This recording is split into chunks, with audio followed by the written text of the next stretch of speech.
Andito po ako ngayon sa Quezon Avenue Corner Examiner. Dito po kami sa apartment.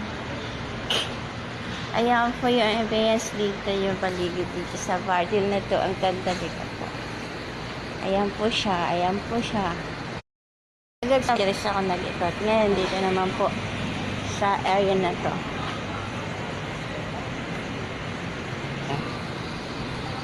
Ayan po, ayan po. Ang ganda po siya, ang lawak po dito. Ang lawak. Sobrang lawak po. Ayan po. Napakalawak po. Ito po yung pinaka-ano din na. Hello po. Nag-vlog ka ba? Apo. Nag-vlog po ako. Ito, instructor. Instruction? Instructor. Distraction. Instructor. Idol po kita. Hindi. Ikaw idol din kita. Alam ka.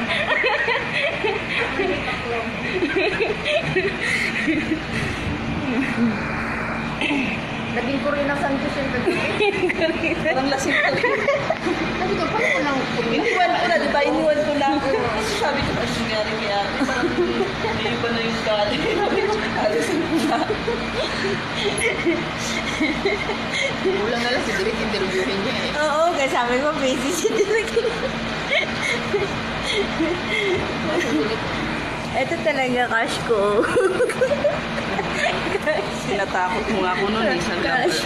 Tinatakot ako. Sabi sa akin, may mga nakikita daw siyang maliliit na tao. Sabi ko, ate, wag ka naman dito natakot. Aalisan kita.